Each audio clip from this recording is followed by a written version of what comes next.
Hello, disruptors and viewers from around the globe. We are so happy that you have tuned into Mindset Mastery Moments with Dr. Alisa Whyte, your number one mindset disruptor.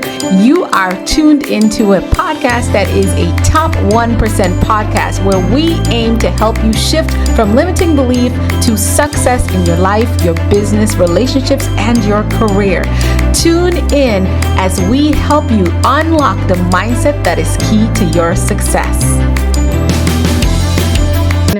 Welcome to the special episode of Mindset Mastery Moments with yours truly, Dr. Alisa. Today, we are uncovering hidden layers of resilience, exploring profound impact of service. Today in the studio, I have two phenomenal individuals who are the founders of a unique organization called Serving First Responders.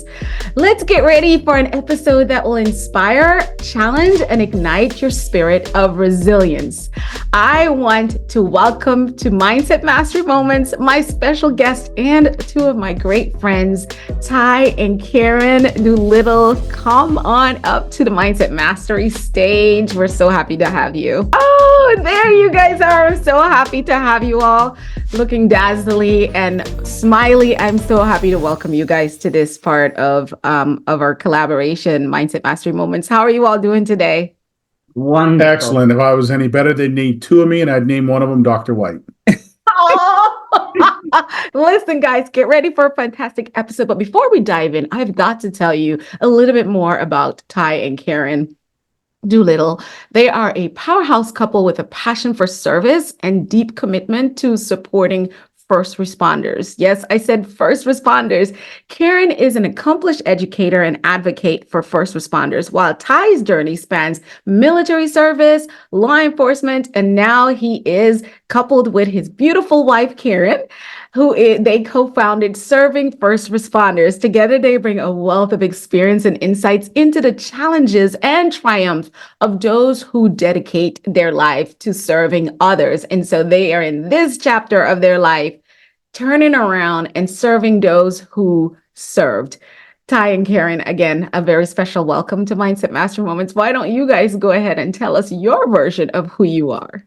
Well, thank you very much, Dr. Whyte. Thanks for having us. Yeah.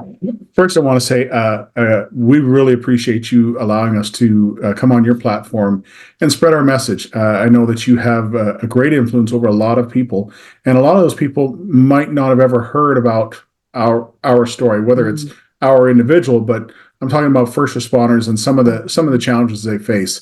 We're hoping that we can bring some light to some of the things that we've been through and help the next guy. So, yeah, we're just a normal couple, husband and wife. We're a mom and a dad and sisters, brothers, you name it. And we've always lived a life of serving, with Ty as a police officer and I as a teacher, taking student teachers all the time, really resonating with that paying it forward mindset. And so this was quite a natural transition for us to now, having come out the other side of serving, to now pay that forward and say, hey, how can we help the next guy? Yeah, oh, I love it. I love it. And so basically, as I said, you guys are what I call servant leaders, and I believe you've always been, but you're taking that to the next level. As Ty told me, he says, he spent a lot of his journey getting the bad guys. And now, Ty, say that for me so I don't mess it up. And now he's serving the good guys. I spent most of my adult life catching bad guys, and now I get to turn around and start helping the good guys. Catch the good guys, yeah. That is definitely so sort of it's exactly what you do. But a lot of people find themselves struggling to figure out, how do I go from this to that? And we'll talk about that in the show as we go along, which is, again, this is why resilience is a theme for this episode with you guys. But your journey is, as a couple, as individuals as well, has been something that's truly remarkable. Can you share with us what inspired you to establish Serving First Responders, and how your backgrounds as individuals and as a couple played a role in shaping that endeavor? Oh, great question. You know what? I'm going to actually let Karen go first, and then we'll kind of connect the dots. But in order to understand where we are, you have to kind of figure out where we came from. And That's you right. know, we couldn't have been more different, yet more similar in our upbringing, where we come from. And you know, I believe there's a reason why God put us together. So with that, I'm going to turn it over to Karen. Oh boy, that's a lot.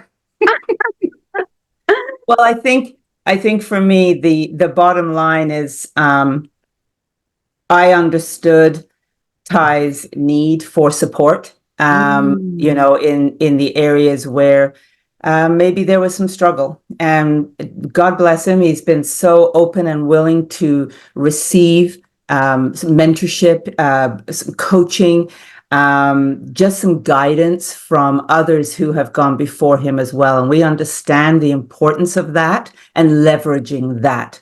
And so there's been lots of trauma along the way. There's been happy times, good times, really scary times. There's been sad times. And all of that has led us to really coming to an understanding of what did we go through? What did we see? What did we feel? And then really having that understanding of we need to put this into a one place, one shop drop. I don't know what the word is. I'm trying to look, you know what I'm saying? Like a one-stop shop. Yeah. And so that's kind of what led to us. It was just kind of that continual tap on the shoulder if you need to do a little bit more than what you're currently doing. And instead of more of the, you know, the saying me to we, it was kind of an us to nobody else in the moment. And now what we understand is that it's a us, it's a me to then we, to how can we pay that forward.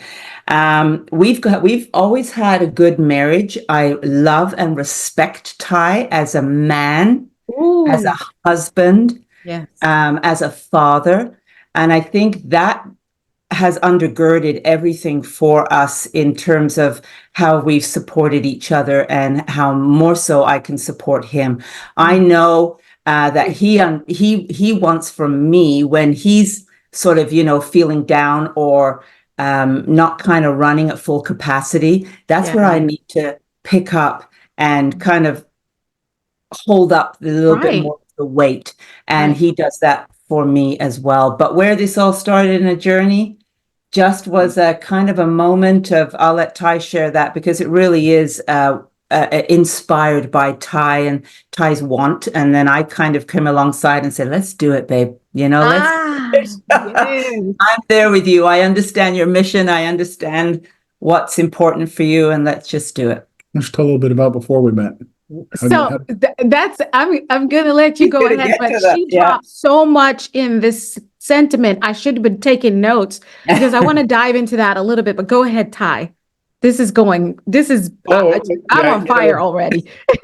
Just to kind of touch on what Karen was talking about is that, you know, there's two verses that mean a lot to me from the Bible. One is Philippians 4:13, who says, I can do all things through Christ who gives me strength. And I think about all the things that I've been through, that we've been through as a couple, that I've been through as an individual. And I know that without having God in our life being that number one focus to pull us through those tough times of, just riddled with self-doubt, riddled with combat guilt, a bit of survivor's guilt, things like that.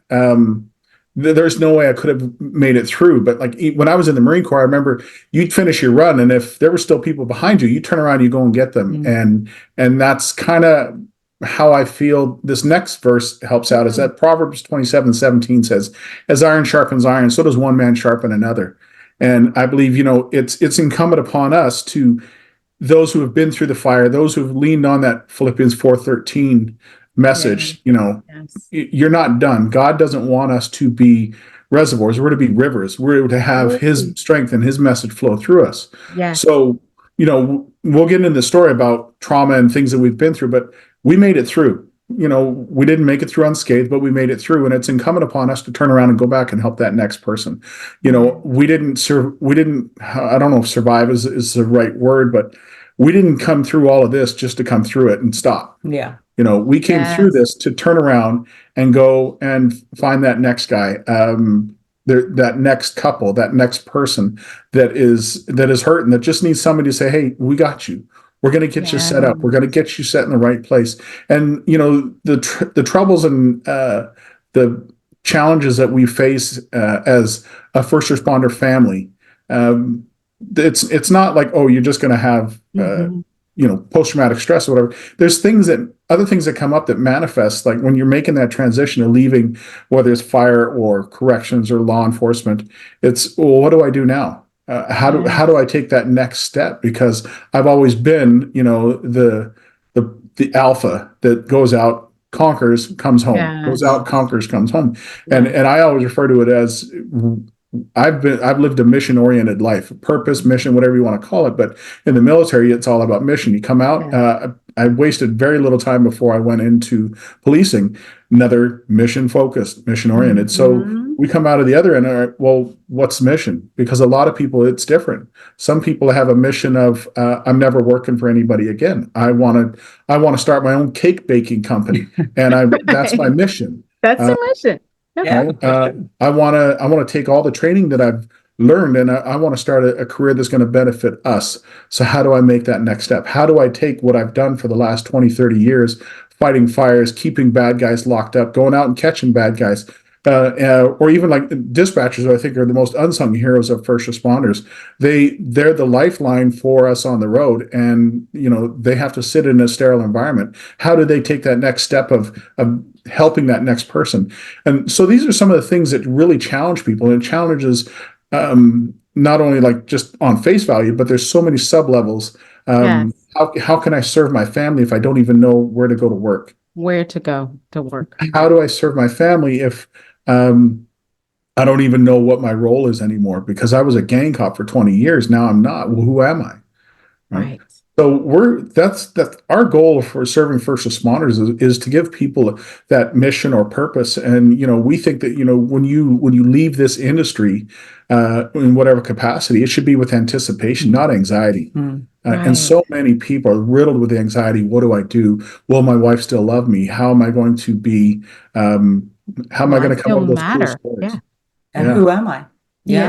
And I think we struggle, Ty struggle with that a lot, getting that order correct in your life of who am I?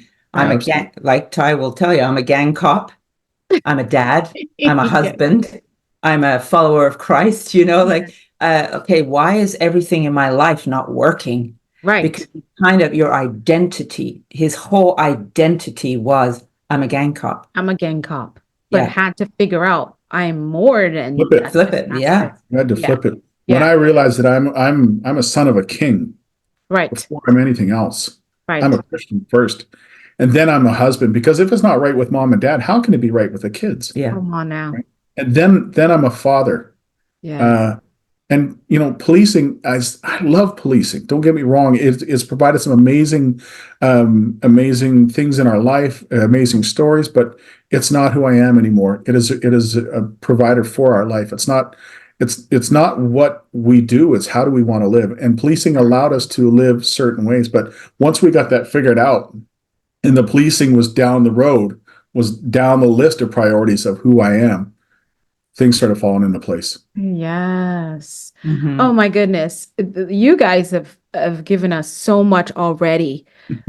Listening to you both, it's definitely, you, Ty, have shown so much resilience. And so a lot of times we talk about resilience, and we talk about resilience in a person, in a man, in a woman. And we do give them, because nothing really happens. And like you said, it has to start with you, but you are attesting to something I personally believe in, that my resilience, first of all, came in my identity. And my identity had holes in it because I thought that being a gang cop was my identity. But then once I realized that, first of all, being a child of God, and for those who are listening who don't subscribe to being a Christian, which just means Christ-like, following Christ, you might identify God in your life, but you don't understand that because you were created in his image and likeness, that's why you are. And that is number one, who you are. as Can I creating in interrupt his, real quick on that? yes, I firmly believe that if you try to get through this world without a faith in a higher power, and we believe what we believe. If you're not a Christian, that's great. And I'm not here to push our religion on you, but I right. would really encourage anybody, if you don't have faith in a higher power, if you're not laying it at the feet of the higher power, you are carrying the weight yourself. That's right. And that's exactly where the resilience begin. It's first identifying yourself as creating in God's image and likeness, right? And we really like you said, we're not trying to convert you into our faith, but we know what we know. And you look at us on screen and you see our lives. If you examine it, that's where we started, and then we work our way through who we surround ourselves with. And so that would be for you, as you said, first, it's my wife. And now I know who I am. I'm able to be a great husband. What I'm going to dig into a little bit, we're still in the month of March. It's Women's History Month. This episode is going to come out before the month ends. I want to tap into that a little bit, what Karen said earlier. And Karen, because I feel like when I listen to you all, what the world has begun to say, what a lot is common now, is saying, oh, they're a traditional couple. I've been asked, are you traditional in relationships, or are you? And I'm like, what? However, if traditional is what you call the blueprint, then I guess I am, because I believe there's a blueprint where the man is the head of the home. And so we're not going to try to get on too many people's toe, but we're going to tell you about how they got to this phenomenal organization that they founded. And you're hearing their background as servant leaders in law enforcement and education. What I also hope, and I want to amplify in this moment, Karen, with you, and then Ty, you can tap in on it as well, is what Karen said at the beginning of this conversation. She highlighted that she first respects her husband and she trusts him. Mm-hmm. He highlighted that first I knew what my identity, I tapped into what my identity is in God, my creator. And then I knew who I was as a man. And then I'm serving my wife, my family, and then the community. Karen, not Taryn. I'm wanting to put Taryn. Taryn becomes Ty and Karen. I love how that works. Karen, tell us a little bit more about why women should choose to walk and join their lives with a man they first trust and respect and then love. Because I feel like that's what I heard. And how is that throughout your journey as educator, law enforcement, when he was in the grind, fighting the tough guys, the bad guys? What did that look like, and why is that so important? Right. Well, the love and respect part comes from who he is as a man. He daily demonstrates that love and respect towards me and the kids and the family. Like, there is not a shadow of a doubt in my mind that we are of top priority in Ty's head. Like, that's not even ever a question. Yeah. He's always thinking about us. He's always thinking about us and how can he do right by us. So I'm very grateful to have a man who's already been raised, who's already understands the importance of that in a family. He treats me like a queen. He always says, it's what's best for mama is what's best for us all, and happy wife, happy life, so to speak. Right. But during the times of ups and downs and difficulty, struggles, when I could see that he was struggling, the one thing that I always give kudos to Ty is that, one, he sought therapy, sought out people that could help him. And one thing that Ty's always said is, it's so important. Mental health is so important. Yes. And it gets so often brushed under the carpet, or it's belittled, or any other word that you want to attach to that. And it needs to be forefront, and it needs to be made normal. Like, there's nothing wrong with seeking support for your brain, for your mind, for your overall wellness of who you are. And so through our journey, Ty's been able to share with me the ways that I can support him when things are not chugging along quite as well for him, Right. he doesn't, if he describes it as he's got this big, fat, hairy, gross ball of nastiness, but he doesn't want to give that to me in order for me to understand what he's going through. I don't need that big, hairy, gross ball of nastiness. But all he needs from me is to understand that I'm just walking a little slower today. Yes. And that's all it is, that I can then undergird that and help with what is it he needs in that moment. So really simple example. We as a family learned this a long time ago with Ty. He's not good. I mean, first responders will understand this. When we go into a restaurant, let's just say for an example, for simplicity, we let daddy sit himself first.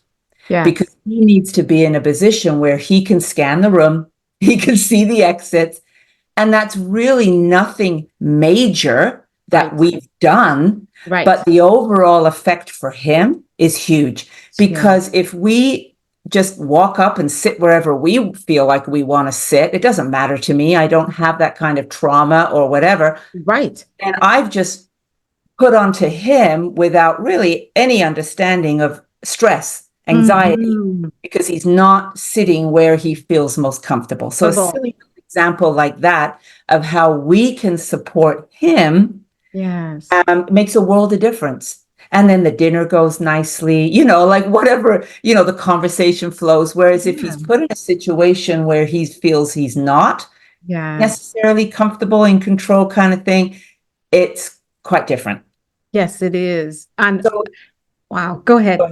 So it's just really small things that we have learned to do to support where he's at in terms of his mindset. So I used to say I'm a strong woman, but I'm a woman of strength. Absolutely. And I don't need, right? I can be strong in my profession when I need to be. I can be strong in those other areas of picking up the slack when, we're at our son's birthday party and dad's got a call that, the gangsters are kicking off and he's got to go. And there I am holding the bag of a birthday. Right? So there's lots of ways where I can be strong, but there's ways that I choose to just have strength, if that makes any sense. Right. Oh, that makes all the sense. Okay. And for Women's History Month, you give us a lesson on time. I'm not even going to say anything right now. I probably will later because this is phenomenal. Ty, what do you have to say to that about her being that woman of strength versus that strong woman and knowing when to be that and when to juxtapose the two? Yeah, well, first of all, I'd like to clarify what I think sometimes people think as man leading the household. That's not misogyny. That's not putting the woman down. It's stepping up and taking that leadership role to ensure that the family has all these needs met. Being a strong woman doesn't mean that she has to belittle her spouse. Come on. Being a strong second chair is amazing. Right? When you look at some of the most powerful leaders, they didn't start there. They were second chair. They were, and there's way more work that goes into that. I'll give you a classic example. In the military, we have a thing called a mess night. We do it in the Marine Corps, and it's a lot of fun. It's a lot of tradition, and you have a president of the mess, and the president of the mess sits at the head of the table, at the front table, and he conducts everything. And then there's a vice president of the mess, and the vice president is the lower role. I was a vice president of the mess a couple times. The vice president does all the work, does everything to make sure that event comes off without a hitch. And the president sits at the top of it, and the president knows all the work that the vice president has done for this mess night. I look at it kind of, that's what we're doing. I mean, I can't come into a meeting like this without having talked to Karen, without having a game plan, without bouncing stuff off each other. When it comes to what we're doing here with serving first responders, let's be honest, I'm the first responder. I'm probably the spokesperson for it. But there is no way that I could be standing here today without a woman of strength, without a partner that is like completely on board with us. So, a lot of people think that, father power has to take away from mother power. And that's not it. A strong man doesn't work together. it does not have to take away from having a strong wife Yes. And that's where we are. So, kudos to my wife to be able to step up and do a lot of these things throughout. You'll hear through our story, but Yes. Karen's a very successful educator. Yes. And because of her schedule and children's schedule, my schedule, I was the odd man out. So a lot of times Karen's building her career and raising the kids while I'm off 12 hours on, 12 hours off, 4 days on, 4 days off. And won't get into all of that, but it is a lot. You can't be a passive woman. You can't be an overbearing spouse and expect to be able to handle all of that stuff. I think Karen is, if you, with Women's History Month, if you want to take a look at really what a woman of strength is, and a classic example of somebody to follow, please look at my wife. She is definitely set the bar. Definitely set the bar. I always say, well, you might want to edit this out, you might not, but I always say I'm like a good bra. I'm supportive and uplifting.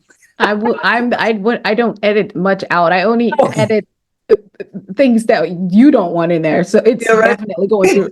And what I'm about to say is everything that they just said. It's so easy. It's what I stand in the world for. A lot of people know I do mindset, but the dynamic of the family and the mindset of how a man and woman comes together and how they build and grow together is going to be at the core of everything that we do. This is why I love that we were able to build up this episode this way, because when we talk about your phenomenal work in serving first responders and what you're doing, it's going to make sense. The success that you've had, and see a lot of people, it's like, well, what's their net worth? We're not talking about money.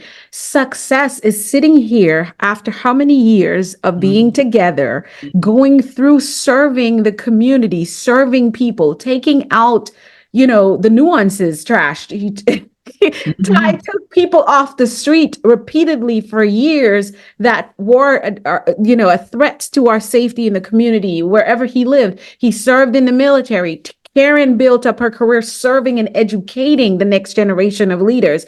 So you're talking success is being able to go through all that, the journey of raising your own children, them being married, and successful, and having your home and safe, being able to pay your bills, and still at this time in your life when you could be retired just on cruises every month, you've decided to cruise a little bit, dip in the pool a little bit, and also serve first responders. And so before we close out this segment, I want to say to our listeners that you're not listening to a conversation that's been curated to suit a certain way, but you're also listening to a conversation with me. And yes, they're my guest, but these individuals I have actually spent time with in their home. We've gone to dinners together. We've talked on the phone, and we go back and forth about what they're doing and how I'm a part of it. And you hear about that later. But what I can say is everything they say about their dynamic is exactly why we've come to the moment where you all get to meet them. Because when I first met them, I saw a couple who were a team. And more than their message and their work, it was them as a couple, as a man, as a woman who got it. And so we're going to have another episode that we'll do live in person because they're in the Phoenix area with me. And we will talk a little bit more to the family dynamic piece. Today, we're giving you a little bit of both because we have a special event at Serving First Responders. We're doing a big launch and things like that. They've done so much work, and we want to share with the community but the backstory and how this came to be is so important. So we're spending a little bit of time here, but we will be right back after a brief word from our sponsors as we delve into more of this good stuff.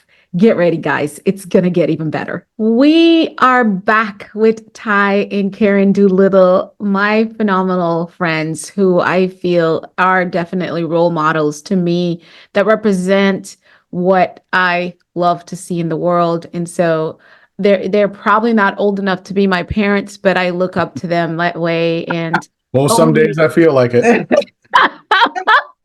Especially with that gray that's sticking out on the top of your head. All that gray hair. Yeah, I went to the hairdresser today. Yeah. Oh my goodness, guys! In the first segment, you guys heard the backstory, some of it. Listen, we God has been good to us because there's so much we have to share with you all about Ty and Karen. But you guys heard a story about how a man and woman come together in service to each other, their family, and then the community, and what makes it truly work. And so we're just excited about that. The question I'm going to dig into is a little bit more about you, Ty, as being a combat veteran, a law enforcement professional. You faced numerous challenges throughout your career, and I feel like you touched on this a little bit already, but we wanted you to tie down for us that it factor. How have these experiences influenced your perspective on resilience and service?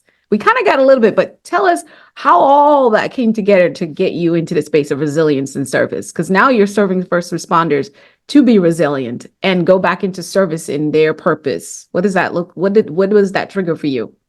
Well, that's a great question, and that's definitely that's a one sentence question with a 4-page answer for sure. Hopefully this will kind of tell us that I've learned so many lessons from other leaders that I've been around in the military and policing, and not all of them did I learn because they did great things. I learned how not to do things. Like, I'll give you an example. I went to combat as a 21-year-old Marine, just turned 21. I was a platoon sergeant of 11 guys. We were over in Mogadishu, and I wasn't prepared for it. I thought we were going on a humanitarian mission. It turns out it's a combat zone. We're throwing lead down range quite a bit.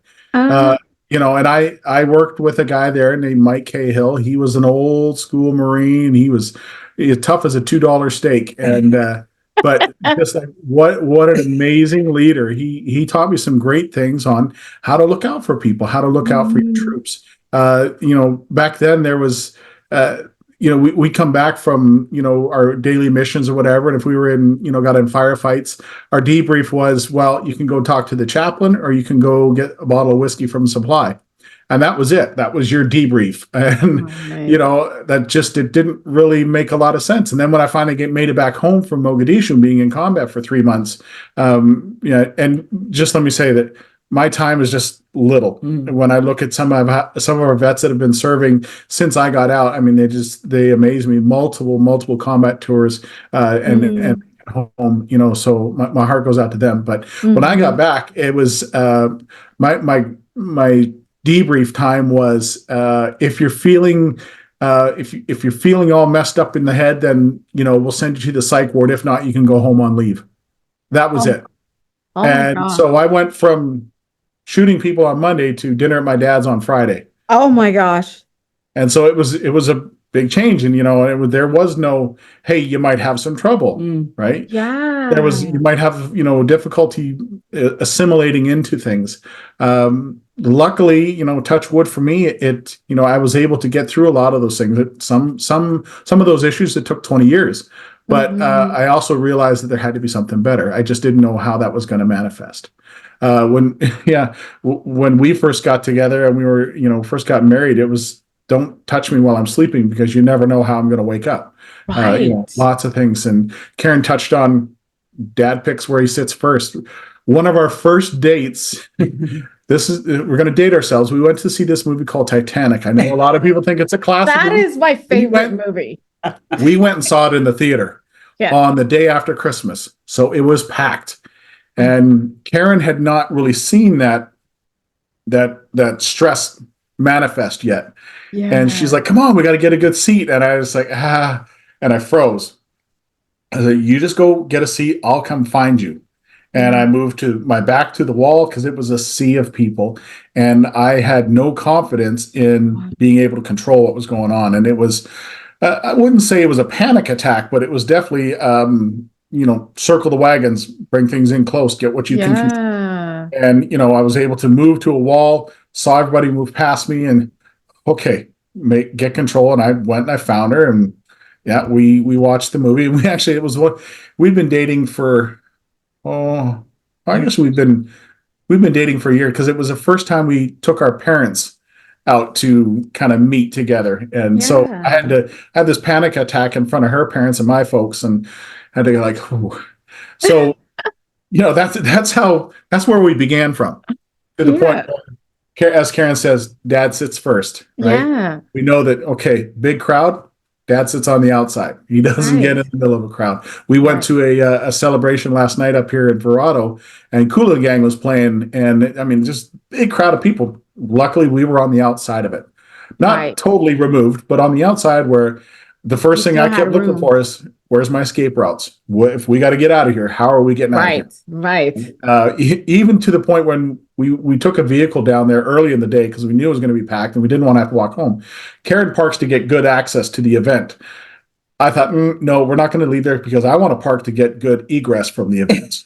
How do we get out of there? How do we get Right. out? You're still in That's combat. that's my mindset. Yeah. It's become so a then- mindset. Mhm. Absolutely. So, I learned some things on, okay, maybe a bottle of whiskey or going to the psych ward is not the best way to decompress from an event, but, made it through. When I knew that I wanted that structure Yes. of that paramilitary type environment. So policing was very logical for us. Mhm. And, For me and too. Karen's brother had been a police officer for kind of about 10 years at that point. And so I picked his brain, and I knew that was kind of where we were going to go. And it took a little while. I started policing right away. Or once I started policing right away, I was like, okay, this feels like this is where I'm supposed to be. This feels like my home as far as Mhm. What's next for you? doing work. Yeah. Right. Yeah, absolutely. I did a couple years on beach patrol, which is a little strange. Here I am, a rookie police officer driving ATVs up and down the beach, and a little bit of Baywatch type stuff, right. and definitely not the Baywatch body, but I did what I could. But in those Yeah, we've early seen years, photos. in the early years, I started dealing with gangsters, like guys in gangs. And one thing I've never liked bullies, and most gangsters I find are bullies. Yeah. Oh, yeah, that's what the whole gang is about. It's bullying. And Absolutely. no one So- people think it's a family, but it's not. It's really nepotism. It's Yeah. bullying. It's Yeah. all about feed me. Mhm. So I kind of felt led there. One of the things that I've been very fortunate is that I always surround myself with better people. I tell people if I'm the smartest person in the room, I need to get Wrong out. room. Wrong I'm in the room. wrong room. So I've plugged into some amazing people in the world of policing, friends for life. Like absolutely, I can call them up and be like, "Hey, we got to do some dirt," and they're going to show up. Right? I don't have to ask questions. They're there. Yeah. But I made sure I got around people that I knew were going to help us move forward. Just incredible teammates, and I'll give you first names of some of them, like Kieran, Eric, Sandy, Jeff, another Jeff. Just Right. people that I knew. They absolutely believed in what we were doing and taught me how to be a better police officer. Yeah, Yeah. Steve is another one, lifelong friend, was my very first field trainer. We're still we talk at least twice a month, three times a month. Just friends for life, but not only friends, but people that help me be a better person. Yeah. Yeah. And not all lessons that I learned in policing were good. A lot of lessons I learned were, hey, if you want to have your marriage go south, this is what you do. Yeah. Wow. I know a lot of great cops, really, really successful cops. Right. And you can ask their ex-wives, right? So in policing, I Oh. balanced that desire to do well in my career, but it never trumped the desire to do well in our marriage. To do well in your marriage. Yeah. And I from what chose- I can tell, not the desire to do well for humanity as well is what I've learned about you. And it comes back to his good moral compass, Right. right? He's just a good, solid human being. Like he has good morals, Yes. good values, and that never are those compromised. Exactly. And that's the dynamic too, that's what makes a person a person. And so when we talk about there's people who influence, and then there's people who influence and impact. And I talk about the triple I effect of leadership, which is influence, impact, and then investment and income. Because influence is easy, in my opinion. You can just go on, you can get on a microphone and have a podcast and become influential. You can go on social media and say a few lines, and then you got 1 million followers. That's quite kind of where the influence is. But when it becomes impact is who you are and what you do with the influence that you've attained by maybe a one-off or even consistent actions and behaviors over time. But impact comes from the character, in my opinion. And because that will either leave a positive, and impact and influence could be positive or negative. Like Ty said, he learned a lot of great things, met a lot of great people, but then he also probably, I would say, saw a lot of things that he did not necessarily approve of. But because of his character, he decided and made a moral compass that he can live with for the rest of his life after that. And so this leads me into the question I have for you, Karen. Your commitment to education and advocacy is obviously evident, and it didn't change because you teamed up with your husband in serving first responders, right? So how do you believe education plays a role in supporting and empowering first responders, really, when it comes down to it? I think part of that is that just articulation of message. It's about being authentic when you tell your story, because this is the only story we have, right? And even in education, the amount of student teachers that I've been, asked to take over the years, because there's an understanding that, for lack of a better word, I put out a good product because I care, and I teach good concepts that are really important, not only in the classroom, not only in your career, but of who you are. And one of that leads to something that we talk a lot about is we have mentors in our life that we go to because we've learned to become fruit inspectors. We inspect the fruit of the people who are speaking into us or over us. Is that the life? Is that the result? Is that the end product that we are looking for? And so we really do get around fruity people, we call them. They're very fruity. We just want to check the fruit on the tree. Yeah. If the fruit on the tree is not where we set our values, then why are we engaging that? Yeah. And so that ties into sort of that, even with education, you will have, just like Ty has, or had, is people above you that are trying to direct you or speak into your life. And yet their marriage, their work, balanced life kind of relationship is right. So who are you taking your income? We teach your input from, and we teach that to our kids as well. And we teach that's what's going to be paying forward, is that, really, here's a couple that you can trust. We're fruity people because we've been fruit inspectors. And so just like yourself, we surround ourselves with good people. Yes. We've inspected the fruit on the tree. Right. And so the people that we are bringing to support and help you in first responders, you can understand and trust that they're good people. Yeah. That they have that desire to help. Yeah. It's not, like you said before, it's not about success, about wealth, and there's other success components. Yes. That we look at as well. What is your heart? Where's your heart? Where is your heart? And we've had nothing but with the providers that we're working with serving first responders have been nothing but, I believe in you.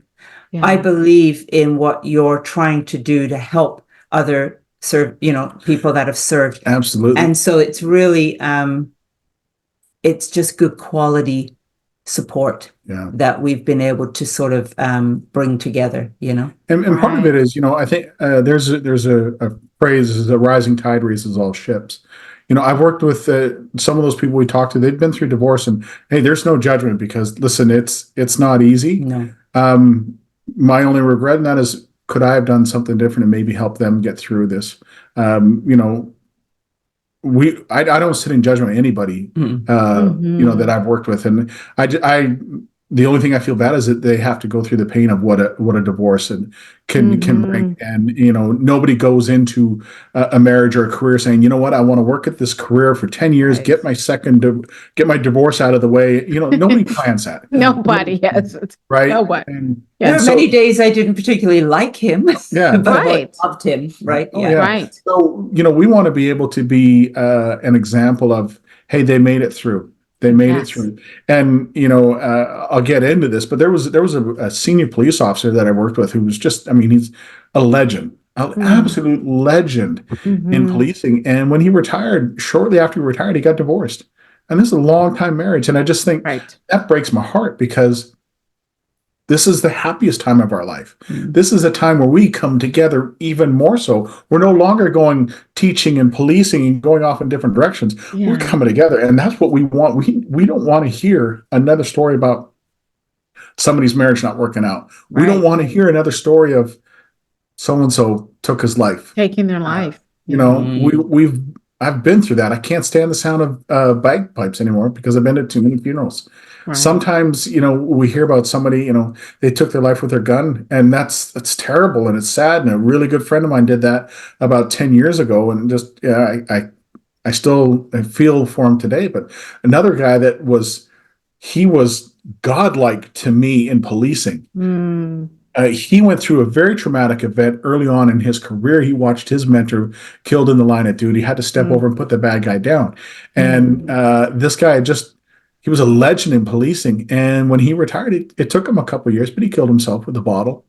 And the ironic thing is he was such an advocate for critical incident stress. It's just unfortunately he wasn't able to access himself and take care of that because, he's a great guy, just a phenomenal leader, and he's left a mark on this world. But I just don't want to go to another one of them. Yeah. I just don't want to have. I You don't want to have hear to get about that it phone. again. Yeah. I don't want that phone call saying, "Hey, did you hear?" We'd much rather be proactive Yeah. than Yes. reactive now. Yes. So if we can support and help, So, in that. so when we talk about other people's struggles in whether it's policing or firefighting or teaching, we talk about the struggles in that we've seen it, and we were fortunate enough to make it through. We've had a lot of those same struggles, and we just don't want anybody else to have those struggles. And or go it alone, or not Yes. have resources, Yes. or not know how to pivot in resilience. And I Absolutely. think you hit the nail on the head there in terms of resources, Dr. Lisa, because Ty has done a phenomenal job of seeking out resources for himself. Right. It's a lot of work. It's a lot of hours on the phone or, trying to tell your story again to get the support you need. And that's what we really wanted. Like I said before, that one-stop shop kind of thing that, Yes. we have it for you. We have it. Yeah. We've done the legwork, and now it just is a matter of you just put your hand up and go, yes, Yeah. help me. I need help in that area. You may not need all of our providers, but what do you need? You can cherry pick from. And it's they're here. there. It's Right. all there for you, right? Exactly. Karen's got an amazing way of just communicating with people. You touched on education. She's very, very intelligent. We tell people a lot of times between the two of us, we have 10 years of university. Karen has 9 of them. it's I've got 1, but together that's 10. Yeah. Just so you know, I have a PhD, a public high school diploma. And Very proud of that. Right. Yeah. But that's the one that they give you for sitting in an institution. Yes. You've got all those other years of actually doing the thing That's right. and Right. being relevant in the thing and knowing the thing and overcoming the thing. That's the biggest PhD that I have is my life experience and my work experience. No one can take that from me. Yeah. So, Ty, before we go into a little bit more about, and we've gotten droplets of what serving first responders is and what it stands for through who you are. And that's why it's for me, it's one and the same. And because everything you've heard is exactly what they bring to the platform and they've curated the platform. But I have one other question for you about your coming through and being resilient, because obviously we know that the resilience mindset is there in you and your wife Karen and your family. You've created resilience, like even in the structure of how do we support him. And I would say really quick before I ask you this question to those who are listening, you might not be a first responder family. Your family might be an attorney and a chef. Whatever dynamic is, I hope that you heard how simply Karen and their children pivoted in moments to facilitate whatever was needed to support a veteran, a combat veteran, and an officer who fought gang members and took gangs apart and put them away or whatever needed to be rehabbed. He did that work and they learned how to pivot. Well, you might say, well, what's his excuse for needing this accommodation? What's her excuse for needing this accommodation? Well, as humans, based on our journey and the trauma and our responses to trauma, our journey would look different. It might be that sometimes people don't even know where their trauma came from. It's just that I do not like sitting in a restaurant next to a door. I personally don't. I don't know why. That makes me anxious. And we've talked about this, and I'm like, of course we can sit wherever dad wants to sit because he has that need. But then I'm like, I have the need where I don't want to sit by a door. And it's weird that we had this conversation. So in relationships of any sort, being able to be non-judgmental and relaxed and calm and say, how can I serve you? You see, Ty and Karen, our listeners and viewers, have not only been serving their neighborhoods, their communities, and in their professions, they serve each other. They serve their children. They serve their family first. And if you guys didn't hear that, I wanted to highlight that right here before we take into our next kickoff. But that is what service and being accommodating. And listen, we're going to have judgment. I think the word non-judgmental is a little bit too much, but it's the best word I can say. It's where you feel the sense and the urge to judge. Well, but then you're like, oh, and you come back to your space. I think that's what non-judgmental means for me, because we judge. As humans, we're always measuring things based on our own values and ideals. But when you're able to come to the pace, okay, this person needs support and I'm here to serve them, and helping them meet their needs is going to help me meet my needs. Karen exemplified that. I want you guys to really, if you didn't catch that, go back and listen about 15 minutes ago in this episode. And so here's the question I have for you, Ty. In your journey, pivotal moment in your career, if you have one of those moments that you can share with us, and Karen, you can tap into, where and how did you navigate as like a significant challenge? Because I want them to draw from your strength and your mindset of resilience as they listen. How did you overcome it? And what did you learn from that experience that you will share with us? How did you overcome it? What did you learn in something that was pivotal? Absolutely. There's just before I get into that, probably the thing that drives us the most in what we've been talking about and what we've been through is that I believe that we are here to be victors, not victims. It's very easy to hold on to that label of victim in your identity, and if you want to find a home in that, sure, right? We've always been told if you're going through hell, don't stop and get a room. Yeah. So we choose to be victims. It's not about it's not about how many times you get knocked down. It's how many times you get back up. Yeah. And, that's really what we are doing as serving first responders is we're trying to get everything out of the way so that you can move forward. You don't have to stay in that world of being a victim. It doesn't matter if it's a combat veteran. Maybe it's, it doesn't matter what your trauma has been. It doesn't matter what that hurdle is. You can either choose to have it sit in front of you or you can choose to move around it. It can be an obstacle or it can be a blockage. We just make them obstacles. Mm-hmm. You stick handle around them. For all my Canadian friends, you got to do that stick handling. Hockey players get it. So we just, we've just made that decision that we're gonna stick a handle around anything that comes in front of us. It's not going to be easy, but we're going to be victors. We choose not to celebrate being a victim. We choose to celebrate being a victor. That's what this country was founded on. When you talk about that pivotal moment, I'll tell you exactly. It was July 5th, about 10 a.m., July 5th, 2019. Okay. The 4th of July, we went over to some friend's house and went for some fireworks, and it was great. And then I chose to drive home through this kind of the back streets where everybody is shooting off fireworks. It's dark out. I've got smoke coming overhead, lots of banging and explosions. And I was like, this is not good.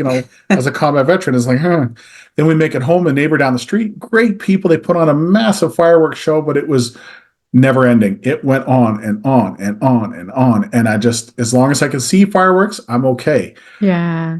I can only be so okay for so long. So the next morning, go to get my car washed, and I get the car washed, and I'm like just not feeling kind of like tense. And on the way back, I pull over into the high school parking lot not far from us, and I start weeping, and I'm like, okay, get it together. And I couldn't get it.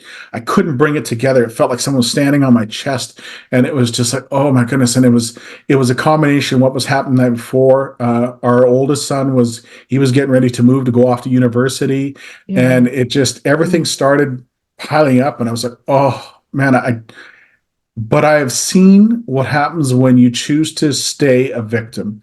I've seen what happens when you choose not to take the handout that is there. I shouldn't even say handout, a hand up. When you choose not to take that hand up. And so as I was sitting there and I'm saying, okay, well, listen, are you going to talk about it? Are you going to be about it?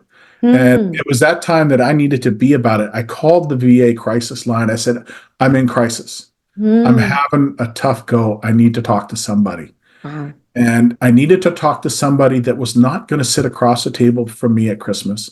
I needed to talk to somebody that wasn't going to walk into a coffee shop in the small town where we lived in or see at church. I needed to talk to somebody that was going to listen to what I was going through and help me through it. And I reached out and I was like, I need to do this. And it was, like I say, I can remember how impactful it was because I can tell you what the time and date and where it was and how I felt. But that was the first step into a journey to move forward. And my son came driving by and he pulls up, he sees me in the parking lot, he pulls up, and I just kind of waved him off, and he thought that my dad had died.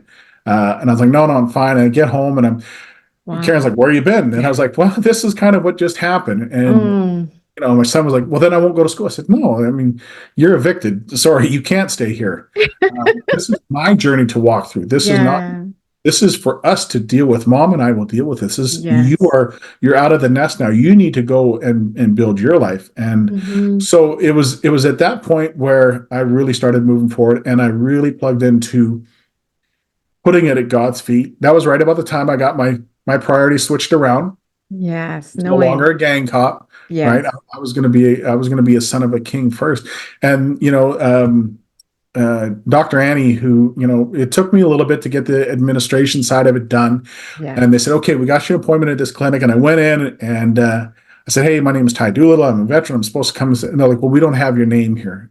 And I was just like, are you kidding me? I said, I've made this. Yeah. And I'm doing my best to stay in control. Obviously, I'm elevated. And this lady comes around the corner. She said, I got you. It's all good. She didn't have any paperwork on me. She didn't know anything about what I was going through. She heard what my struggle was. Yeah. Saved my life. Saved our life. Yes. And that was like August 12th of 2019. So it took a little while to get in there. Yeah. And the first time I sat down with her, and we couldn't be more opposite. Right? We couldn't be more opposite, but she's a Christian, and she said, I got you. And that started my journey. That started our road to wellness. And long journey. A lot of we definitely kept the Kleenex company in business, right? Through COVID, when COVID happened, I was told don't come to work. I've worked in teams my whole career, whether it's the Marine Corps, whether it's policing, gang policing. It was a team. We had small teams, but we always worked together. I never pulled a car over by myself. I knew that I had Eric and I had Pete and I had Sandy and Kieran, and they were going to show up, and I never had to worry about it. And now COVID hits and they say, work from home upstairs. I know.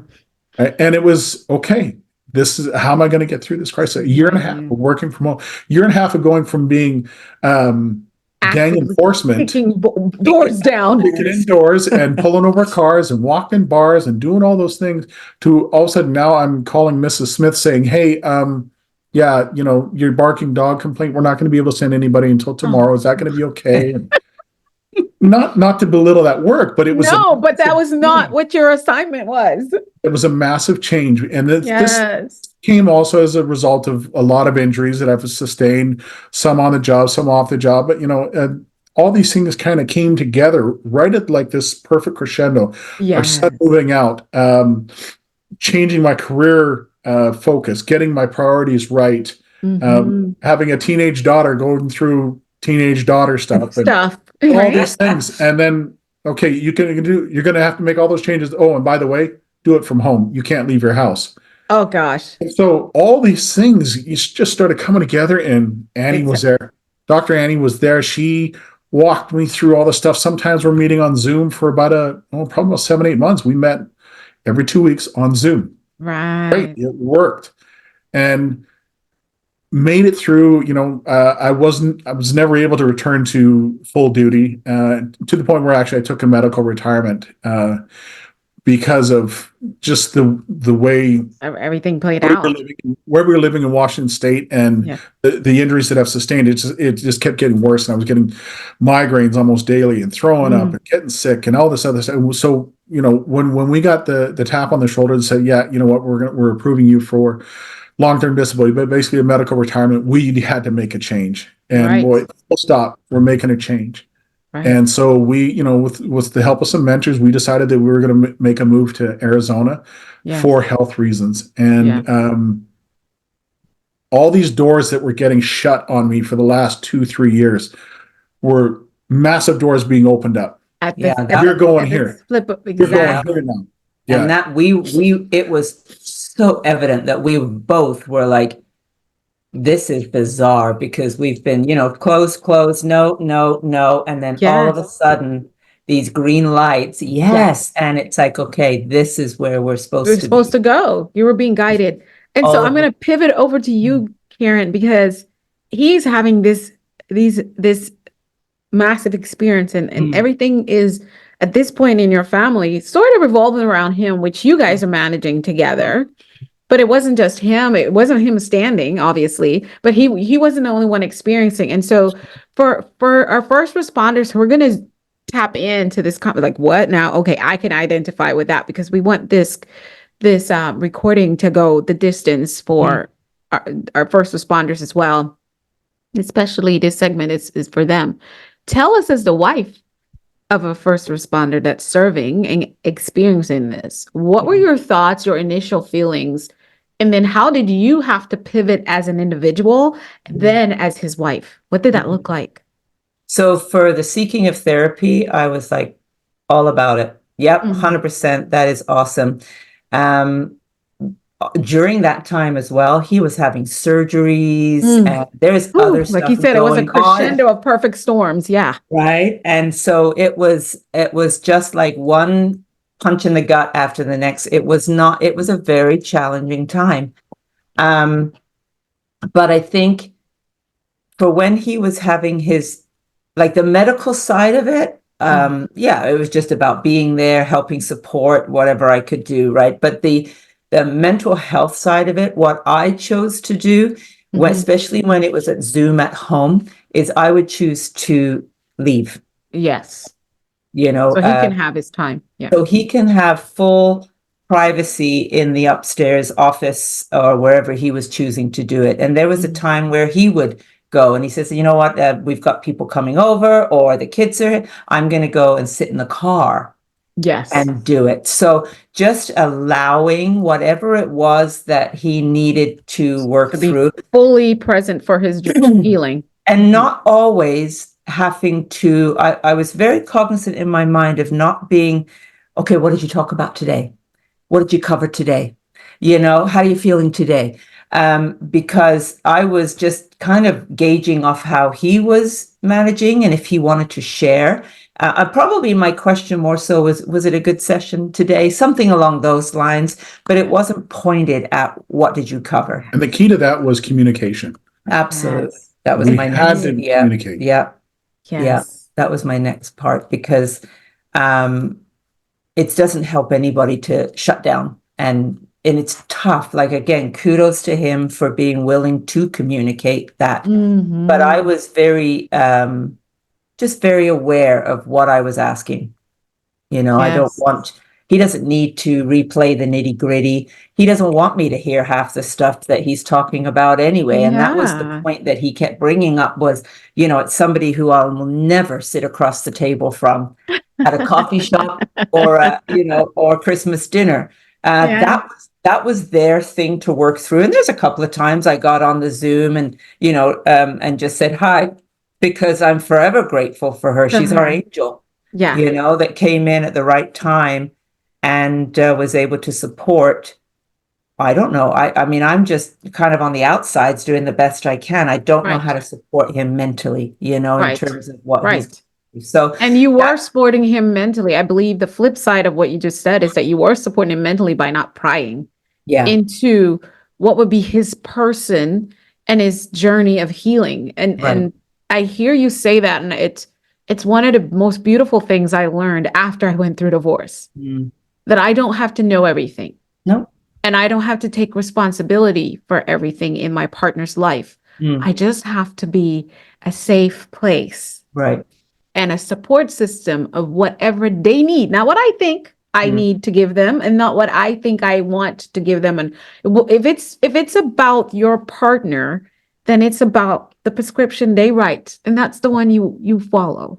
Yeah. And you let that kind of unfold naturally. Go Yeah. ahead. I just wanted to point that out to our Yeah. listeners and viewers because that's important. And I think what's also that I would like to share is that for the work with for serving first responders, what we've been quite cognizant of is having therapists, that understand first responders. Yeah. Yeah. Very So important. that piece is already in place. Mhm. Yeah, I don't know about Annie's background with response or that kind of first response, but Yeah, she was great. One of the things, what I think has been so helpful with Karen supporting me through, post-traumatic stress is that, she doesn't have to know everything. And I always use the analogy of if I broke my ankle and I was walking slow on crutches, I wouldn't need Karen to break her ankle too to understand what I was going through. right. She just needs Come to on. know that we're walking slow. Yeah. So Yes. It hurts. Yeah. I don't share all the things that I spoke with Dr. Annie about, but she just understands that I'm having a tough day, or hey, he's having a great day, he's having a bad day, he's having just a blah day, all those things. I don't have to tell her all the intimate details, Right. like the nitty gritty. She just needs to know that today is a tough day, and she's going to slow down the walk so that we can keep up. Far so often, people say, "Well, why don't you tell me what you went through?" I don't think you want that. No. You don't need to break your ankle to help me Right. recover from my broken ankle. Right. So, and if there's people that are listening out there that are going through the same thing, give your partner that room to just get through it, right? Yes. Get through those things and Work through it. yeah, it's not keeping secrets. It's not unloading on everything. It's you guys will figure it out. This is what worked for us, is that Right. I didn't have to tell her everything. She's such an amazing woman that she was able to understand that, okay, Ty just had a heavy session, or Ty's having a tough go of this today. And does Ty need me to stay out of his space, or does Ty want to come cuddle with me? Yeah. Or does Ty need a pot of soup? So the question is that not you all Karen's been cooking. saying, that's he's like, I don't no, cook. but I need soup. I'm speaking I can my open love a language. can. I need I can soup open a sometimes can. and cuddles. Okay. Soup and cuddles, soup and cuddles. There you go. But the point is, you guys keep saying this from the beginning, is communication. And communication is communication. It's worth and actions. But you gotta be able to read your partner and the synchronicity, but then both parties have to be articulate about it. And where she's articulately saying, you know what, babe, if you need me, I'm here.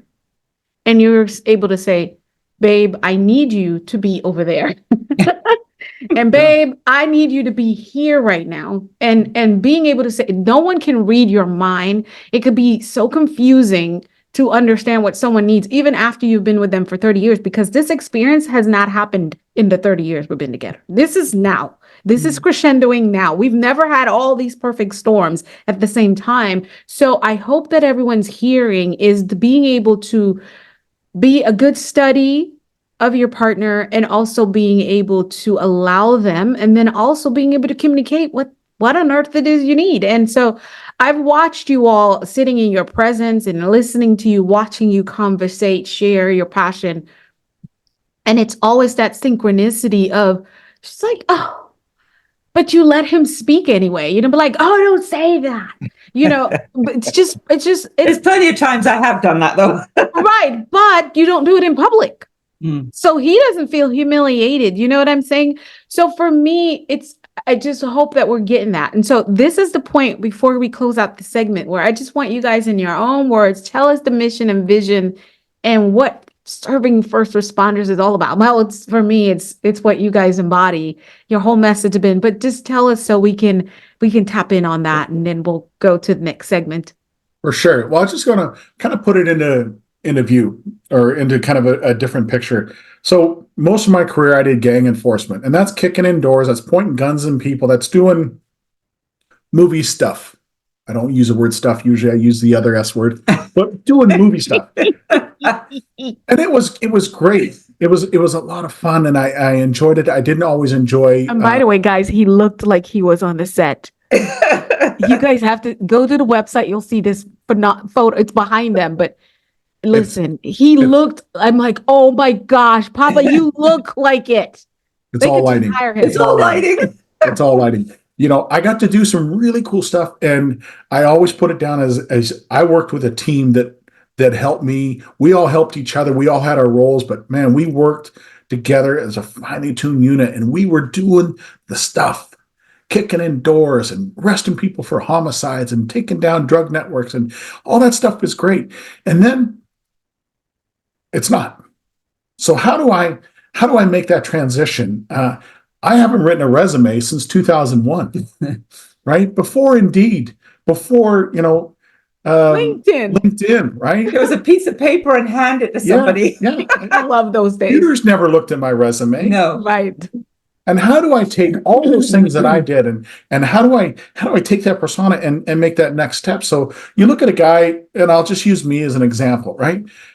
I'm up here. I'm retiring, and I'm not that guy anymore. Karen says, "Hey, can you go get some milk and some eggs from the store?" And I'm like, "That was a big deal. I hunted bad guys, and you're asking me." And I need to feel better. So we want to empower people to be able to be okay with what's happening next. So I'm stressed out of, well, what's my pension look like? We're going to have Frank come in and talk about, here's where you are in your pension. Everybody's been to the mall, and you got to go to JCPenney, but you don't know where it is. You go to that big board, and it says right at the bottom, you are here. That's what Frank is going to talk about. You are here. Unfortunately, most first responders have 2 families and half a pension. And now you got to figure out, how are you going to make ends meet? So that's what Frank's going to show you how to do that. So, all right, I'm down here a little bit. Okay, I got to get a job. I've never written a resume in 20 plus years. How do I do that? Okay, Dr. Whyte's going to show us how to do that. I don't want to work for somebody else. I want to start my own business. We've got great people from the SCORE organization. It's an organization of retired entrepreneurs who mentor others getting started. Oh, okay, I'm not sure what my identity is. Okay, we're going to have, Sam and come in and with his team and show us how we can start, creating that new identity, that I'm no longer a firefighter. I'm no longer the prison guard. I'm a husband. I'm a dad. I'm all these things, right? Okay, now we've taken all that stuff out, and now I'm at ease. I'm not stressed out. So when Karen says, "Hey, can you get some milk and eggs?" I'm on it, woman. That's my mission. I'm going to tear that up, right? So we've taken all those things that can cause that anxiety to make to that next level. We're taking all that stuff away, and we hope we provide it in a way that people feel that they have access to this, no judgment, to be able to, like I say, and look towards retirement, look towards that next step in your career with with anticipation. You know, and our seminar is there for both husband and wife. You know, I tell people 20 years I carried the gun, 20 years Karen carried the weight. She had to deal with the phone calls in the middle of the night. Hey, don't be alarmed. I'm coming home. I shattered my hand. Hey, Hospital again. yeah. Listen, make sure you set the alarm because we got some death threats. I just found out about it. Or, hey, we got some death threats. We're moving to a new country, which is what we did. All these things. Karen did all of that stuff. When we moved from Canada to the United States, she was in the middle of doing her master's. There was a toddler and a kindergarten kid as we were getting ready to do all this stuff, and a death threat came in. And I was still working gangs. So all I had to do was go to work and kick ass and be around great guys that helped me kick ass. Karen had to keep all those balls in the air. Buy a home, sell a home, move, absolutely, get the kids settled. Absolutely. So when we provide these seminars, you know, we really stress that this is not just for the first responder; it's for both. Because we want spouses to attend. Yeah, because I can guarantee you that, you know, if we're sitting there in that seminar and I can say, "Oh, I'm fine," Karen's gonna be the first one to notice when I'm not fine. Every time we talk about you getting a job, you get all pissy. Sorry for the lack of a better term, but yeah, you get worked up, you get anxiety, all those things. You know, so that we really want to stress that this is something for both people to do. This is something that, you know, we're brokers. Karen and I we're not mental health experts. We're not small business experts. All we are is we're a couple that made it through the fire. We were able to, you know, navigate through a lot of these things through different organizations. The VA, number one, it really helped us and got us plugged into some amazing people. We moved down here in November of 22. We knew one couple, that's it. And because of, you know, we were on that path through some people that helped us make that next step. We've been able to meet a whole bunch of people, a whole bunch of organizations that are pushing, you know, what our mission is at Serving First Responders. They help push that forward. So when you ask us, what are we about? We're about helping that couple that is in the last year of their career, and it's like, okay, you're not alone, right? We provide a snapshot of where you are financially and what you can do. We provide an opportunity for you to make that next career shift, whatever that is, re-enter the workforce in a new role. We provide an opportunity for you to develop your own business. Maybe you've always had that thing you wanted to do. Now we're gonna show you that there's resources out there. We provide you that safe haven to have the mental health journey part of that. But more than anything, I think that I want to stress is we provide there's community. Because here's one of the things that I learned. When I left policing, all the people that I worked with, they weren't calling me to see how we're doing because it's not designed that, right? The police department is not designed to take care of retirees. There's other organizations to do that. The military, the Marine Corps is not designed to take care of people once they get out. That's what the VA is for. And when people don't have that community to plug into, they feel let down. So we're here to show you that, hey, you know what? There is a community. There is a community of people out there that want to help you do better. We want to make sure that, you know, that job that when you got the phone call from the recruiter and you were so excited, you're over the moon. I got the job as a firefighter. I got in with prisons. I got in with policing. That excitement, that fire, you were able to catch just a portion of that as you leave this industry and like, man, I'm so excited. We are finally going to open up our bakery. I've been wanting to do this forever, whatever it is. You know, I just got an offer for a CFO job or head of security for this corporation, whatever it is. We want to provide that excitement so that you have something to look forward to. Yeah. No, to touch on that? Nothing at all. No, that was great. Sorry, Awesome. I didn't mean to word vomit all over you, but like this, obviously, this is no, that is exactly what we wanted. We wanted to know what is this all about after everything you guys have brought through and bring to the table of serving first responders.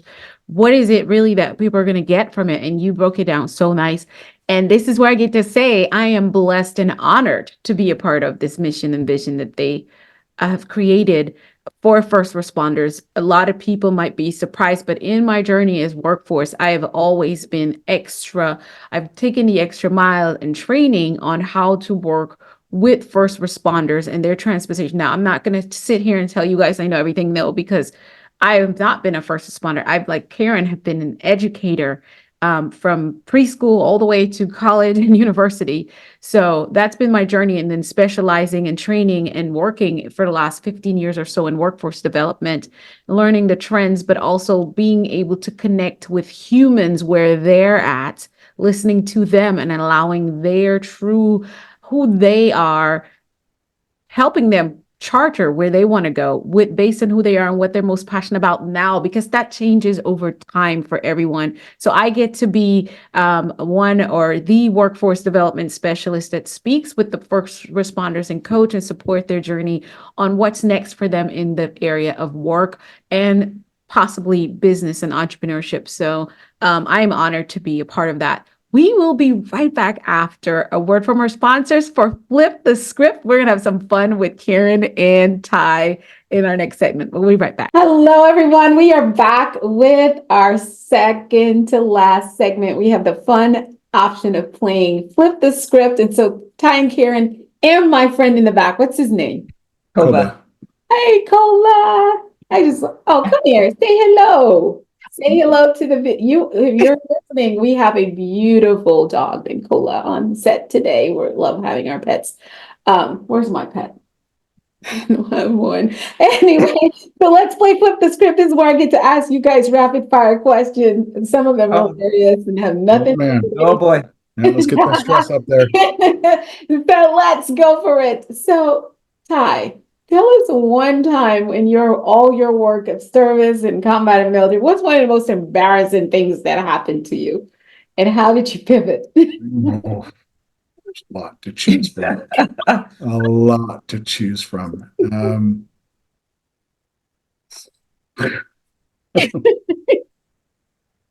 I'm just wondering what's appropriate and what's not appropriate. Okay, I say dumb things. I say some dumb things, but I do a lot of I say a lot of sayings, things that kind of euphemisms and stuff. So working one night when I'm in patrol, I'm with an officer. She just got out of the academy, and I'm not that far ahead of her. We go to an alarm call. A woman had just got home from cancer treatment and was trying to shut her alarm off, and it went off. So we get a call, hey, you got a house alarm. We get there, the lady's there. She's like, this is my house. I just got it to shut off. And so we just talked to her. Everything's okay. Yeah, everything's fine. I said, okay, well, you know what? We're just going to get out of your hair and get moving. She just came from cancer treatment and she didn't have any hair and she had a and I'm like, oh my goodness. Michelle, who I'm working with, she goes, did you just, I said, shut up, get in the car. And I'm just like, come on, let's move. Man, have a great day. I hope we were able to help you. And I was like, got in the car, I'm like, can I put my foot in my mouth anymore? Says the guy with no hair. Yeah. So, and I think at that time I still had a little bit of hair. So there's karma. They say, we'll show you. Easily probably one of the most embarrassing things I've done. Oh my gosh. Oh my goodness. Listen, if I might say, I've actually said somebody, so when are you due? Oh yeah. Oh yeah. I've done that. I promise never to wonder about anyone's pregnancy ever again. Yeah. No. Shut up. Yeah. I've done that. That's one of my embarrassing moments. So Karen, tell us, what does success mean to you? Oh man. Oh, she gets the underhanded ones. Like those are great. Don't worry, you're answering it too. Success to me is multifaceted. It's just not about money. Back before when I was younger, that would have been my straight answer. Oh my gosh, lots of money in the bank, and great house, and all that wonderful stuff. As we have aged, success to me is very holistic. I think that we are still married, that we still love each other, that we still have fun. That's success. I think that we have raised very independent children that are just kicking butt in life themselves. That is success. Yeah. And so is it nice to have money in the bank and, a nice home? And of course it is. Of course it is. The nicer things of life. But that to us is success. And then, of course, that next piece is that paying it forward. when you can live a life of paying it forward. Ty always talks about what's the best way through a minefield. Well, behind somebody who didn't get blown up. You know, we talk about why would you in a snowstorm, if somebody's already built a path for you, why would you go off on a trail and try to, you know, put in that extra effort and go through the snowdrift yourself, go through the path that's already created. And that's what we've tried to do here with serving first responders is we have a path that's already been created for you. Based on what we've done to do the kind of legwork for you in bringing good providers for you to you. You know, it's just a matter of now you choosing to go through that path or down that path yourself. So Exactly. Wow. And so that brings me to the question, Ty, what is a resilience mindset to you? How would you describe that? Resilient mindset is it's about choosing, like we said it before, is choosing to be a victor, not a victim. You know, people say, what's the opposite of success? It's not failure. The opposite of success is quitting. Right? I have made it to where we are because I kept failing. I kept failing. Right? If I fail 50 times but I don't quit, I'm a success. So, you know, resilience is being able to, you know, get back up. I love the scene in I think it's Rocky 3. It's about how hard he hits me. It's not about that. It's how many times am I going to get up? And there's lots of times when I could have just rolled over and just, you know, wet myself and laid in it, but I choose no. I'm going to get up and I'm going to do that. So resiliency, it's having that mindset of, okay, not only am I going to get up for me, but I've got people watching me. I've got, you know, I've got believers who believe in me and I've got doubters who doubt me. And I'm going to prove the doubter's wrong and the believer's right. Right. I'm going to show people that I'm more than what you see. I'm going to show you that I'm an example of what happens when you do keep moving forward and you are resilient. And then the best thing is that we get to show Jack and Kennedy, our kids, this is how you do it. This is how you go through life. I've always thought that, you know, my goal here is to show my son, this is how a man is supposed to act. My goal here is to show my daughter that this is how a man is supposed to treat you and how this is how a man is supposed to act, so that when you are looking to set that bar or to basically have that lens, that my dad has set a good lens and Karen has done that so well. This is how a woman of strength is. This is how Jack, if you're looking for, you know, that partner in life, this is what she should look like. And, you know, and it's kind of ironic. Our son is a police officer. He's also in the Army National Guard, and he's getting married this summer to a non-teacher. So That's kind of set the example. We are entrepreneurs at heart. Our daughter is an entrepreneur. She is working a regular job and building her own brand on the side. So I think we're setting the example of being resilient, getting through it. It's not about quitting. It's about moving forward. Yeah. So I think as well about who's in your network. Wow. Who are you surrounding yourself? And like we said earlier, we surround ourselves with very fruity people. I think that, you know, you can have people in your life who can bring you down, and you can have people in your life who can bring you up. And we always choose to seek out the latter, you know? Yes. We're going to choose to believe. We're going to show that the people who believe in us were a good investment. Yes, that you were good soil to sow in.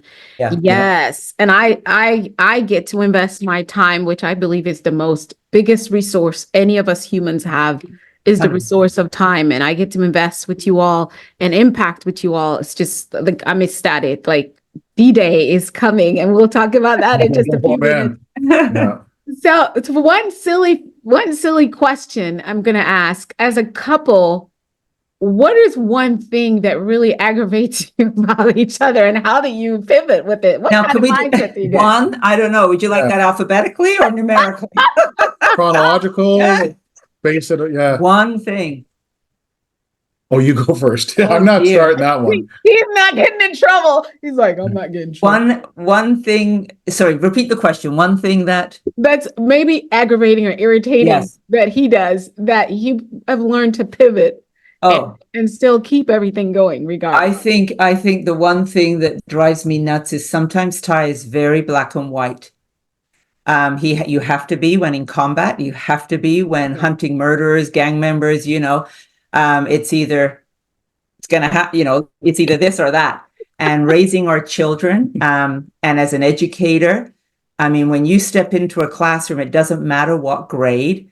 When you step in, I was doing a lot of professional development for the district, and you've got, teachers in front of you. You've got 27 different likes and dislikes. You've got 27 different parenting styles. Yes. You've got, you've got to run in a gray area. Yeah. And so as much as I ride him and have over the years, especially growing a teenage daughter, who is very much like him. Babe, you know what? Let's pull it back a little. Okay. Yeah. You don't need to ground her, take her card, take her phone, take her, we don't need to do all of that. Let's pull that. Right. Let's pull that back a little. So probably that's always been our biggest dance is he thinks I don't discipline enough. I think he over-disciplines. But yet, really and truly, we balance it out. But the gift that he has is even if he does mess up, in terms of being too hard or taking it too far, he will always apologize and reinstate what is going to happen. And so I think that's really powerful for our daughter to have seen that, I in the moment I was heated. And but let's talk about this now and work this out, right? So that's probably the biggest. He's so black and white. Oh my gosh. What would be okay? There's your shot, Ty. Go for it. Go for it in love. And she knows so already. If Steve Harvey was watching, he would be proud of this next answer. There's nothing that Karen does that makes me crazy. You are not going to get me. Oh my God. No, we are all good. I am sipping water. I know the answer to it though. It's my attempting to cook. It drives him nuts. I can't cook. I'm sweating. He's sweating. He's like, you know what? Just go sit and I'll take over. Okay. I'm not good in the kitchen. And I know it. So and Ty still pleads the fifth, basically. Yeah. He's like, see? She has said, how can I help you in the kitchen? I say, go sit down. Yeah. See, and I don't mind being damsel in distress. Listen, I need to try that in my next life. Yes. In my next chapter. I'll be like, I don't know. I can't I know. Well, she does that on purpose. You just don't know. I've come over and she's cooked for me. Oh, I'm playing. No. My mom gave me one good bit of advice before we got married, and that was even with kids, with your marriage, everything in life, start out how you intend it to continue. I never intended to cook, so I never started it. I had an aunt who said the same thing to me when I was younger and about to get married too. She said, now don't you go making breakfast in bed right after you guys get married unless you intend to do breakfast in bed for the rest of your life, because that will and she was absolutely right. So breakfast in bed is a surprise. Yeah. Right. Right. And so I just I hope the men that are watching us has learned a lesson from our great fearless leader today. He's like, y'all not getting me in that mess. Yeah, right. I've seen couples, and sometimes women should be the one who shouldn't say anything when that silly question is asked. I remember watching an episode of Family Feud with Steve Harvey, and they come up there and they're like, okay, top 4 answers on the board. Name something your wife does that drives you crazy. And all 3 men just stood there. Oh, wow. They're like, nope. Not me. Right? I'm not going to hear the end of this. Both the guys are like, yeah, I'm not answering that one. I'll take the X. Because Steve Harvey's like, these some smart men right here. Right? Oh, my goodness. I believe, because it's funny, because a man would let go of it when she says something, because I've seen women say hideous things about what that is. And then I've always seen most men plead the fifth or just be like, no, she's perfect. That's a lie. But that's right. They know they would never hear the end of it from a woman.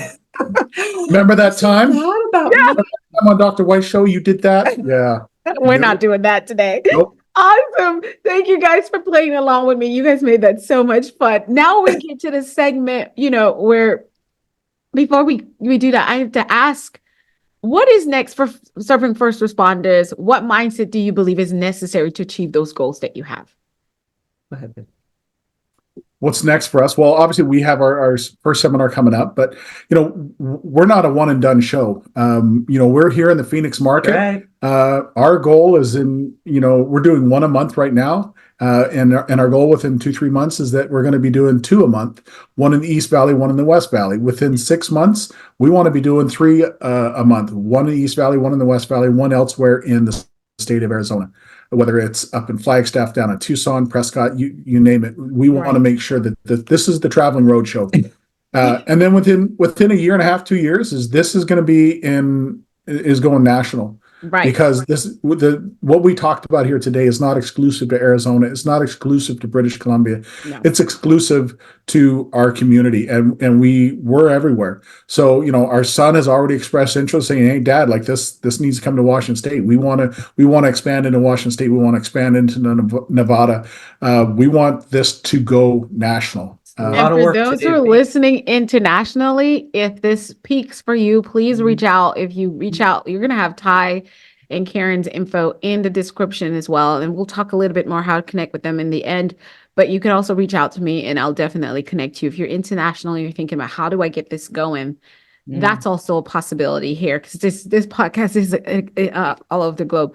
So thank you. And we'll get back to Serving First Responders, what's happening, how to connect with us in just a minute. But this is a segment where we do, it's called Mindset Bites, where I'm going to step away from the microphone and the camera and let Ty and Karen take turns speaking into our audience. What's next for them in terms of resilience? How do you pivot, and just whatever comes up for them to really speak into you. Then we'll come back and wrap up with how to connect directly with Karen and Ty in Serving First Responders. So guys, the microphone's yours. Take it away. Okay. Well, you go first. Well, one thing I'd like to talk about with resilience as well is, we talked about surrounding yourself with good people. Ty and I are firm believers that leaders are readers. And I think it's super important to surround yourself and dive into some great books. I mean, Ty and I have both read 5 love languages that really helped us understand each other. What was our love language? How do we best serve each other in those areas? Another one, Get Married, Stay Married. Just wonderful, wonderful reads that you can just take the time to sort of get into by yourself in those quiet moments that you might have. Gosh, I don't know when those were when we were raising kids and doing all of our careers and everything, but you need to make time. And that's what we're really big on is, those things are important to you. You will make time. And so I would just surround yourself with some great books to help with what it is you're struggling with or wanting to learn more about in helping you move through and become resilient in those areas. So that would be my little add on there, but go ahead, babe. Yeah, one of the things that I would, as far as we're talking about with books, for those who out there who are listening who are, that alpha male, or alpha female, that have that leadership drive. John Maxwell books are always an amazing one, but probably the most impactful book that I have ever read that has probably helped me move forward more than anything is Extreme Ownership by Jocko Willink and Leif Babin. Most people, they've heard of who Jocko is. He runs a very successful podcast. He's a former Navy SEAL who took lessons that he learned in combat, was able to put them into a book and also a leadership company. And how do those lessons apply to the civilian world? The whole gist of the book is that as a leader, you own everything. You are responsible for everything that happens. And if you can't control the action, you control the reaction. So make sure that you plug into something like that. And the other thing I would say is, we talked about association. Most people, I would say, you are the sum of your 5 closest friends, the people you associate with the most. You are the average of those 5. So if you don't like where that is, you might need to level up. If I wanted to be a scratch golfer, I'm not going to go out with duffers. I'm going to go get around people who make me a better person. I'm going to make sure I level up. I had said that earlier in the podcast, is that, hey, if I'm the smartest person in the room, I'm in the wrong room. I make sure I surround myself with amazing people who are going to elevate me. And that in turn will help me elevate other people that I'm around. And I did that. I did that at work as well. I don't want to be around other teachers that are, bitching and complaining about their husbands, their kids, their life, and that is just energy draining. That is energy sucking. So, like Ty said, surround yourself with uplifting, encouraging people that are moving forward. I never wanted to sit around and discuss the camping trip that happened last year.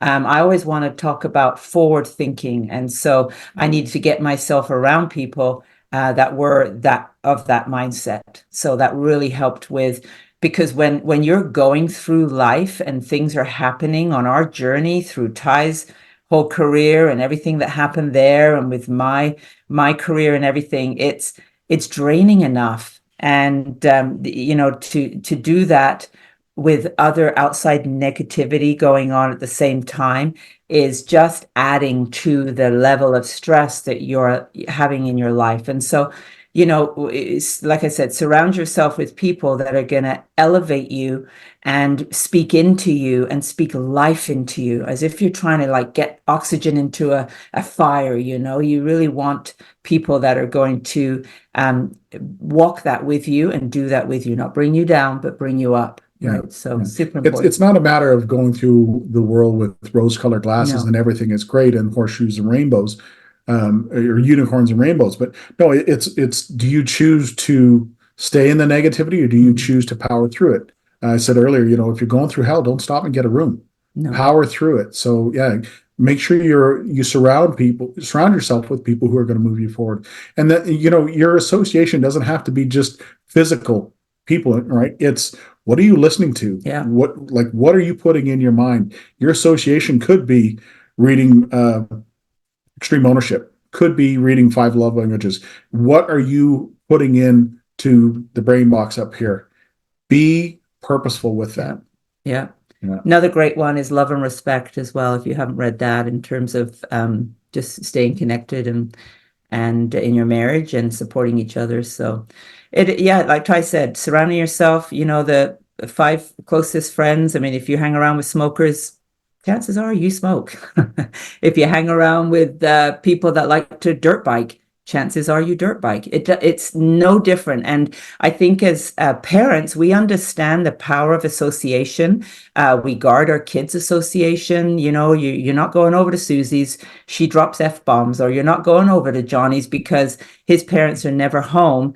And there's just no structure there. So we guard that association for our kids, and really important that what we've come to learn is you guard that for yourself too in your adult journey as well. So surround yourself with just amazing people, and that's what we've done. We've just got some amazing people in our life, and we plug into them. So, you guys, that is Mindset Bites to go. And you all got it in a full spectrum, from family to life, career, business. Thank you so much, guys. That was so powerful.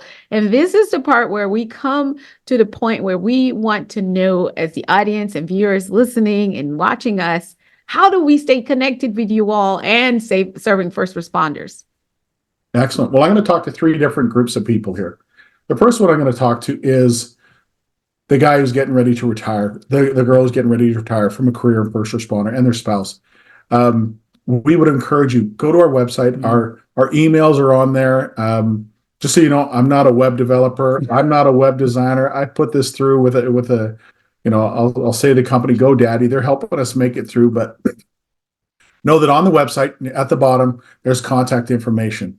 If you're wondering, hey, what can I do? Reach out there. Second group of people is if you're an administrator of one of the industries as a first responder, take a look at how are you treating those who are getting ready to leave. The black and white side of it says, well, there is no return on investment. Why would I take the time to send somebody to one of these things? First of all, the cost is very minimal, and we'll talk about that when we meet. But this is not a big cost to you. what it is, it is an opportunity for you to give back to the people that have put into your organization. And, do we want somebody walking away with a bad taste in their mouth? Do we want, somebody to be able to sing their praises? Do we want the good Yelp review, right? Do we want the good Google review? I think about that as if you are a fire chief and you have people getting ready to leave, you want them to leave on that good note, because not only is it going to help that person leaving, but it's going to help with retention. If I'm looking to make a switch to a different police department, I want to know that they're going to take care of me in 10 years when I get ready to hang up the badge and move on. So that's the second group. And the third group is, maybe you're listening here and you're in a position where you believe in what our mission is and you want to help out. We're a nonprofit. We basically took a bunch of money out, every dime out of our house in order to get this started. We believe in it. We're not doing this because we need the money, because there is no money in it for us. We're doing this because we believe in what we're doing. We know that it needs to be done. And if you're out there and you say, you know what, Ty and Karen, we believe in what you're doing. We want to help. We want to put the financial backing into this. Please reach out to us. Our emails are on the website. You can kind of see it behind us there. I don't know if you're going to get the superimposed. servingfirstresponders.com. Scroll down, there is how to contact us. Our story is there, our providers are there. We've got some testimony. We at the bottom of the page, if you're going through something right now and you feel like this is the end, reach out. 988 Suicide Prevention Hotline. Make sure you reach out. There is always somebody at the other end of the phone that can help you through it. We can give you the tools to move forward. We are not mental health counselors. All we are, we're tour guides, right? We're tour guides. We're not travel agents, in that we're telling you to do something we haven't done. We're tour guides. Come through this. We've been through this. If you're having trouble, reach out here. If you need this, reach out there. So if you believe in what we're doing, please reach out to us, because we'd love all the support we can get. I hope that answers that last portion for us. And our first session is coming up on March 29th. Absolutely. We're so excited. Oh my goodness. So yeah. Yay. And a quick plug, we've got the people at Chick-fil-A. We reached out to them and they're providing lunch. They're amazing. Here in the West Valley, we have Anthem Coffee, which is, a local coffee shop. And they say, we believe in what you're doing. They're providing the coffee and little baked goods for this as well. We couldn't do this without that support for sure. I'm going to single out one other guy who has believed in us from the start. This Jeremy Dyke from City of Goodyear Community Engagement. He is the one that has really pushed us in the direction of where we need to be, and saying, hey, try this resource, that resource. I can't say enough good things about what Jeremy is doing for his community as well as for us. So yeah, we just really want to make sure we thank those people. Mm-hmm. Awesomeness. Thank you guys so much. And all of the links to their website and their contact info will be also wherever you're watching and listening to this podcast in the world. So it's not going to be hard. You don't have to remember everything they just said. Just go back to the description of this episode and you will be able to connect with Ty and Karen. Guys, we don't like it, but we've come to the end of our episode with Ty and Karen. So remember to stay in touch, connect with them, connect with the mission and the vision. Even if you're not a first responder and you're just curious and you have some in your life, pass the message on, share this episode so they can become encouraged and aware that there is light at the end of the tunnel for your life that might look like, what do I and who am I now that I'm going to leave serving my community? And that's a wrap. Thank you so much, Karen and Ty Doolittle, for joining us today. And our listeners, remember. I do that very well. Yes, thank you. Remember to embrace your resilience and continue to master your mindset. Until next time, we'll see you soon. Bye, everyone. Bye.